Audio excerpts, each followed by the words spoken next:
ഷെൽവീസ് കിച്ചൻ്റെ പുതിയൊരു വീഡിയോയിലേക്ക് എല്ലാവർക്കും സ്വാഗതം. നമ്മളിന്ന് ഉണ്ടാക്കാൻ പോകുന്നത് ഉപ്പും മാങ്ങ കൊണ്ടുള്ളൊരു പുളിശ്ശേരിയാണ്.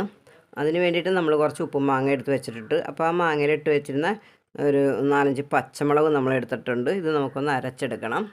അപ്പം ഈ ഉപ്പും മാങ്ങ ഉണ്ടാക്കാനായിട്ട് നമുക്ക് വേണമെന്നുണ്ടെങ്കിൽ പെട്ടെന്ന് ഉണ്ടാക്കാം. പക്ഷേ അത് ഒരു ദിവസം നമ്മളൊന്ന് ഉപ്പിലിട്ട് വെച്ചിരുന്നാൽ മതി കേട്ടോ. ഇപ്പോൾ ഇന്ന് 1-2 മാങ്ങ മേടിച്ചിട്ട് ഇത്തിരി ഉപ്പിലിട്ട് വെച്ചിട്ട് നാളെ നമുക്ക് ഉണ്ടാക്കാം. അല്ല പച്ചമാങ്ങ കൊണ്ടാണെങ്കിൽ ഇങ്ങനത്തെ കറി അതുകൊണ്ടും നമുക്ക് വെച്ചെടുക്കാവുന്നതാണ്. അപ്പം നമുക്ക് ഈ പുളിശ്ശേരി ഉണ്ടാക്കാനായിട്ട് പോവാം. അതിലേക്ക് നമ്മൾ അരമുറി തേങ്ങ എടുത്തിട്ടുണ്ട്, കുറച്ച് മഞ്ഞൾപ്പൊടി, കുറച്ച് നല്ല ജീരകം, 2 ചുവന്നുള്ളി എടുത്തിട്ടുണ്ട്. അതൊന്ന് അരച്ചെടുക്കണം. അപ്പോൾ നമ്മൾ ഉപ്പുമാങ്ങ എങ്ങനെ ഉണ്ടാക്കുന്നതിൻ്റെ വീഡിയോ നമ്മൾ ഇട്ടിട്ടുണ്ട്, അതൊന്ന് കയറി കണ്ടു നോക്കൂ. അപ്പം നമുക്കിത് ജാറിലേക്ക് ഇട്ട് കൊടുക്കാം.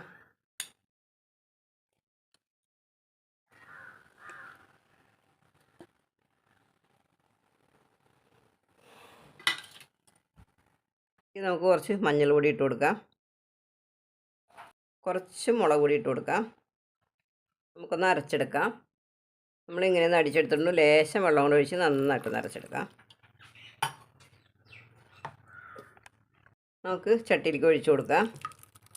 അപ്പം നമ്മളിങ്ങനെ അടിക്കാണ്ട് മാങ്ങ അങ്ങനെ തന്നെ ഇട്ട് വേണമെങ്കിലും വെക്കാം, നമുക്ക് അതിന് കുഴപ്പമൊന്നുമില്ല.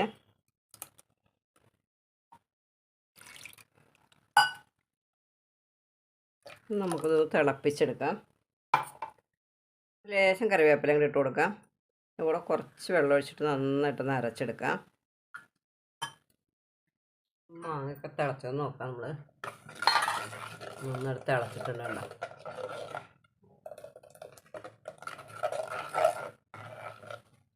നമുക്ക് അരച്ചുകൊണ്ടുവന്ന് നാളികേരം ചേർത്ത് കൊടുക്കാം. നന്നായിട്ട് അരച്ചെടുത്തോളാം.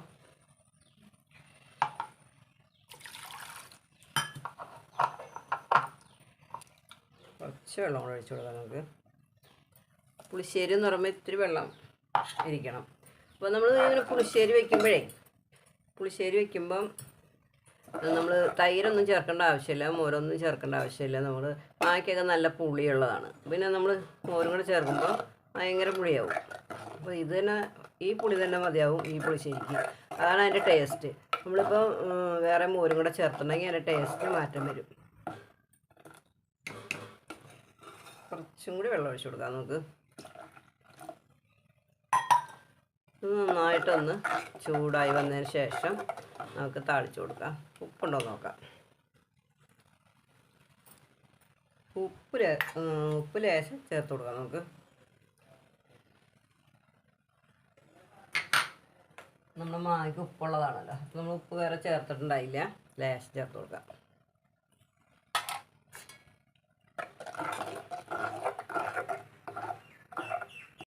നമ്മുടെ പുളിശ്ശേരി നന്നായിട്ട് ചൂടായിട്ടുണ്ട്. തിളയ്ക്കാൻ പാടില്ല, നന്നായിട്ടൊന്ന് ചൂടാവാൻ പാടുള്ളൂ. നമ്മൾ സിമ്പിളായിട്ട് പെട്ടെന്ന് നമ്മുടെ വീട്ടിൽ നിന്ന് വിരുന്നുകാരൊക്കെ വരുമ്പോൾ പെട്ടെന്ന് നമുക്കൊരു പുളിശ്ശേരി ഉണ്ടാക്കണമെങ്കിൽ ഇങ്ങനെയൊക്കെ ഉണ്ടാക്കാം, അല്ലെങ്കിൽ തക്കാളി കൊണ്ട് ഉണ്ടാക്കാം. സിമ്പിളായിട്ടുള്ള കറികളൊക്കെ അങ്ങനെ ഉണ്ടാക്കിയെടുക്കാം. നമുക്ക് 5 മിനിറ്റ് പോലും വേണ്ട ഈ കറി വയ്ക്കാനായിട്ട്. വെളിച്ചെണ്ണ ഒഴിച്ചു കൊടുക്കാം. ഇങ്ങനത്തെ കറികളൊക്കെ വെളിച്ചെണ്ണയിൽ തന്നെ താളിച്ചെടുത്തോളാം. വെളിച്ചെണ്ണയിൽ വയ്ക്കുന്നതാണ് ടേസ്റ്റ്.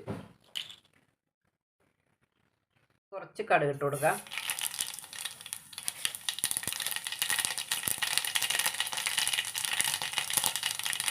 രണ്ട് മണി ഉലുവ ഇട്ട് കൊടുക്കാം.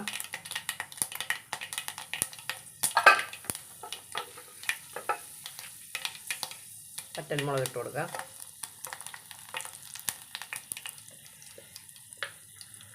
ചെറിയ ഉള്ളി നമുക്ക് ഇട്ട് കൊടുക്കാം. കുറച്ച് കറിവേപ്പില ചേർത്ത് കൊടുക്കാം. ഇത് താളിപ്പൊഴിച്ച് കൊടുക്കാം.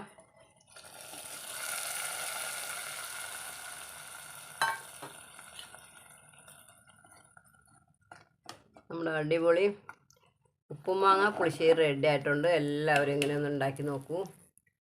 ഇന്നത്തെ നമ്മുടെ ഉപ്പുമാങ്ങ കൊണ്ടുള്ള പുളിശ്ശേരി എല്ലാവർക്കും ഇഷ്ടപ്പെട്ടെങ്കിൽ ഒന്ന് ലൈക്ക് ചെയ്യുക, ഷെയർ ചെയ്യുക, നിങ്ങളുടെ അഭിപ്രായങ്ങളൊക്കെ ഒന്ന് അറിയിക്കുക. സബ്സ്ക്രൈബ് ചെയ്യാണ്ട് ആരെങ്കിലും കാണുന്നുണ്ടെങ്കിൽ സബ്സ്ക്രൈബ് ചെയ്ത് സപ്പോർട്ട് ചെയ്യുക. നിങ്ങൾ ഫേസ്ബുക്ക് പേജിലാണ് കാണുന്നതെങ്കിൽ പേജൊന്ന് ഫോളോ ചെയ്യുക.